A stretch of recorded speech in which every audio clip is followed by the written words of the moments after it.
FIM FM. 90 minutes débat, la radioscopie de ce qui a concentré l'actualité de la semaine au plan politique et de la gouvernance.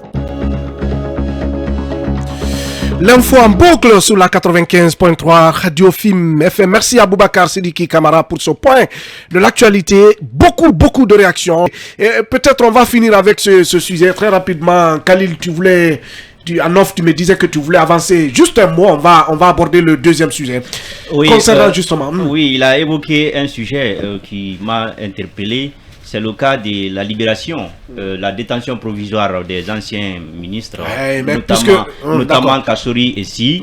Je pense que le procureur de la République, le procureur spécial près la CRIEF, est en train aujourd'hui de jouer de ses moyens de recours pour maintenir les anciens ministres en prison. D'accord. Sinon, si vous regardez les conditions de détention provisoire d'une personne mise en cause, vous allez comprendre que les Kassori et autres peuvent être libérés aujourd'hui, peuvent être placés sous mandat de dépôt et surtout avec ou sans caution. D'accord. Parce que d'abord, ce que je très rapidement, puisque le sujet n'est pas inscrit, voilà. On n'a pas le temps. Le sujet n'est pas inscrit. On va gagner en temps, on va passer rapidement. Allez-y. Voilà, je pense bien que je vais juste poser une condition fondamentale de la détention d'une personne. Ça, c'est d'abord la représentativité de la personne devant la justice. Je pense que les Kassori et Si ont toutes les garanties aujourd'hui d'être présents devant la justice lorsque la procédure va les concerner. Donc je ne vois pas... Juridiquement, oui, attention, je ne suis pas d'avis. Je ne partage pas l'avis. Écoutez, c'est des gens que je ne soutiens pas. Je ne partage pas l'avis. Il y a aussi une chose. Ça, c'est l'aspect juridique. Il faut aussi voir l'aspect politique. Non, c'est ce que il faut se soustraire de ce juridisme. Il est évident qu'aujourd'hui, Kassori était un gardien parti. S'il vous plaît, Saïdou, sinon on va couper. Kassori était un grand leader.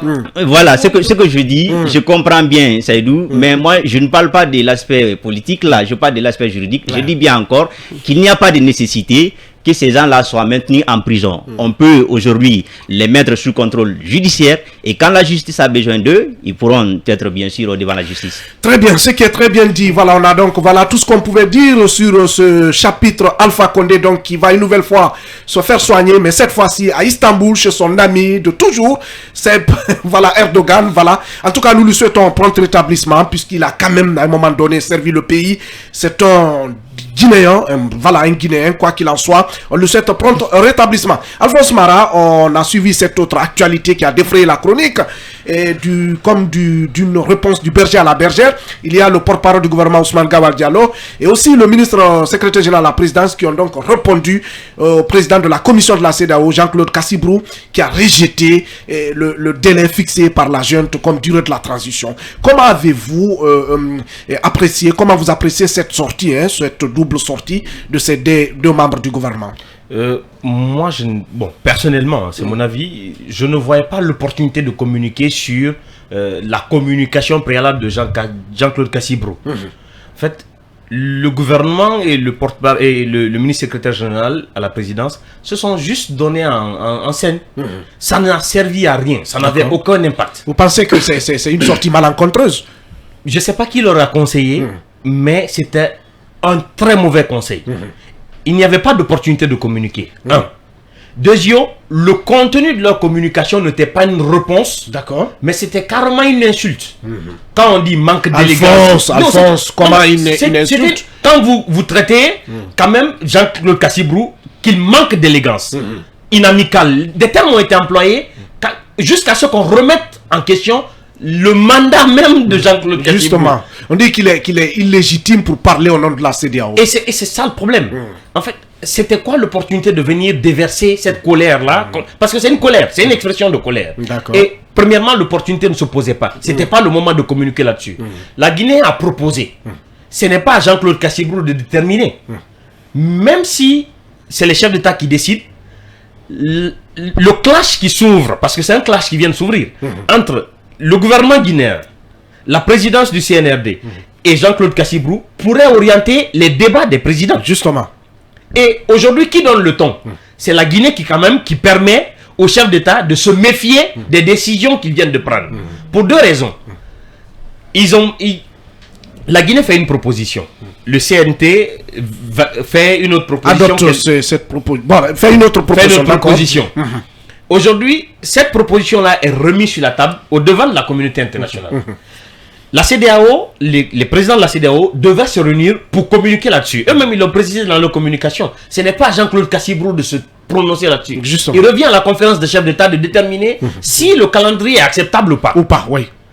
Donc Cassibrou s'est prononcé en son propre nom. Même si c'est au nom de l'institution, il n'y avait pas d'opportunité pour qu'un gouvernement, le porte-parole d'un gouvernement et le porte-parole de la présidence s'asseyent pour répliquer à une communication d'une personne, convier toute la presse, surtout la presse nationale et internationale, pour réagir à ça. L'opportunité ne se présentait pas. Ce n'était pas bien réfléchi, c'était mal conseillé. La conséquence va être quoi? Les chefs d'État vont se réunir. Mais en se réunissant, qui définit l'ordre du jour? Qui définit les orientations majeures de cette réunion? Jean-Claude Cassi pèse dans cette conférence qui va se tenir. Et tenez-vous bien, le président le plus influent aujourd'hui dans la communauté de la CEDEAO, c'est quand même Ouattara. Ouais, justement, Alassane Draman Ouattara. L'homme qui parle dans l'oreille de Jean-Claude Cassibrou. Donc, Ouattara aussi a ce pouvoir quand même d'influencer la décision des autres chefs d'État, de ses collègues. Qu'est-ce que la Guinée s'attire? Les foudres de la CEDEAO. Et il faut le dire, les institutions internationales, la communauté internationale a été très clément avec la junte guinéenne. Contrairement à ce qui se passe au Mali. Le Mali est en train de se mourir sous les sanctions. Justement. Le Mali, aujourd'hui, n'a pas d'amis au sein de la CEDEAO. Et le Mali, d'ailleurs, qui est en train maintenant de réaliser qu'ils ont fauté, on fait maintenant les yeux doux à la CEDEAO. Voilà, on cherche même des médiateurs pour plaider la cause du Mali. Et la Guinée n'était pas encore arrivée là. Est-ce que c'est le cas malien? En fait, sommes-nous en train de courir vers l'exemple malien? On ne sait pas. Mais cette sortie, quand même, laisse long à réfléchir. Et la conférence des chefs d'État, tenez-vous bien, va s'aligner sur les propos de Jean-Claude Cassibrou. D'accord. C'est votre avis, Alphonse Mara, qui... Voilà. D'accord, il n'y a pas de problème. Tous les ingrédients sont là. D'accord. On a ouvert le flanc. On a bombé notre poitrine. Parce que s'attaquer à Jean-Claude Cassibrou, c'est quand même avertir les chefs d'État qu'on pourrait s'opposer à leurs décisions. Justement, on pourrait hausser le ton aussi devant ces chefs d'État. En tout cas, je relaye cette partie, cette sortie, il faut le rappeler, d'Ousmane Gawal Diallo. Nous avons été surpris et même déçus de cette prise de parole par ce responsable de cette institution ouest-africaine. En temps normal, M. Brou se prononce après la conférence des chefs d'État de la CEDEAO dont il porte la parole, dont il traduit les décisions pour l'opinion publique. C'est inamical qu'une autorité à ce niveau qui doit agir sous le coup des instructions des chefs d'État se permet de faire ce type de commentaires, à marteler le porte-parole du gouvernement de la transition, Ousmane Gawal Diallo. Alors, rapidement, vous voulez dire... Et les propos de Amara sont encore pires. Quand il dit, il est quand même important à un certain moment de dépassionner le débat et aller au sens de la responsabilité. Je ne pense pas que M. Brou soit la bonne personne pour nous donner cette leçon de respect de quoi que ce soit à la Guinée. Dans la mesure où lui-même, son mandat est à questionner à la CEDEAO. Donc, le secrétaire général de la présidence tire carrément il enfonce le clou. Alors, Oumar Bo, il y a beaucoup qui estiment justement qui s'alignent derrière Alphonse Mara, qui pense que cette sortie, elle est vraiment malencontreuse. Il fallait pas. Est-ce que vous partagez cet avis-là? Est-ce que la Guinée, finalement, s'attire les foudres de la CEDEAO? Je pense que déjà, c'est lors d'une conférence de presse. Et ce n'était pas seulement pour cette sortie du président de la commission de la CEDEAO que les deux porte-paroles ont tenu cette conférence de presse. C'est une question qui est intervenue. D'accord. C'est tout à fait normal de réagir, dire que vraiment le CNRD est en train de suivre les débats même à l'extérieur du pays pour savoir les positions des uns et des autres. Donc si le président de la commission de la CEDEAO dit que les 39 mois, les 36 mois proposés par le CNT il ne souhaite pas pour un mandat et que la transition ce n'est pas un mandat, donc c'est bon que le membre du CNRD explique pourquoi ils veulent que la transition soit une durée qui est là pour des réformes. Moi, en tout cas, je trouve que c'est normal de répondre et dire que nous souhaitons que la façon dont vous faites au niveau de l'international, que nous vous observons. Donc, c'est la sortie. Donc, vous prenez le contre-pied d'Alphonse Mara. Vous pensez que c'est une sortie tout à fait logique parce pour dire qu'ils ont observé, même à l'international, ils observent les réactions des uns et des autres, qu'ils prennent compte. Alphonse, rapidement, avant de donner la parole à Saïdou. Cette sortie, comme il le dit, aurait dû être pédagogique. Mais elle n'a pas été pédagogique. D'accord. Regardez les actions du ministre des Affaires étrangères, Maurice Anda Kouyaté, qui quand même, au moment où Ousmane Gawal était en train de tirer sur l'institution, était sur place en train de négocier le fait que la Guinée ne subisse pas des sanctions. Justement. Et qui a même appelé à l'envoi des émissaires en Guinée. Pour constater les faits sur le terrain. Oui. Donc aujourd'hui, est-ce qu'au sein du gouvernement, il y a un souci de coordination entre les actions menées par les affaires étrangères pour apaiser la situation et la réplique préparée par le porte-parole du gouvernement et le ministre secrétaire général? Je vous donne raison parce qu'il y a par exemple, nous à la rédaction ici, on a donné la parole à des analystes politiques qui pensent que c'était à Maurice Sanda de réagir, mais pas au ministre Ousmane Gawal. Alors, Saïdou Bari, comment comprenez-vous cette autre attitude d'Ousmane Gawal Diallo, visiblement qui ne supporte pas les attaques des uns et des autres, que ce soit ici à l'interne, mais aussi à l'international? Il répond à tout, hein. Ben, je pense qu'il fallait s'y attendre plus ou moins quand il s'agit d'Ousmane Gawal. Nous l'avons connu dans l'opposition. Aujourd'hui, il est dans l'appareil étatique. On a l'impression qu'il est en train de confondre ce qu'il faut faire dans la diplomatie et ce qu'il ne faut pas faire dans la diplomatie. Il est certes porte-parole, mais quand il s'agit de la CEDEAO et la Guinée, là, sur le droit communautaire, on a besoin de la diplomatie au lieu de faire de la politique. Et le plus perdant dans tout ça, il faut comprendre par déduction que c'est le président guinéen, colonel Mamadou Doumbouya, qui va payer les frais. Justement, parce que, pas seulement Doumbouya, même les citoyens, les pauvres citoyens. Oui, c'est le chef. Il y a sanction qui subit. C'est lui qui va payer les frais. C'est l'auteur principal. Il va non seulement payer les frais, parce que tout simplement, il est victime de ces deux porte-paroles qui versent dans une expérience, qui pensent pouvoir répondre à tout, alors qu'il faut faire la part des choses. Le droit communautaire est différent du front qu'on ouvre devant les politiques. Ici, en Guinée, le discours doit changer.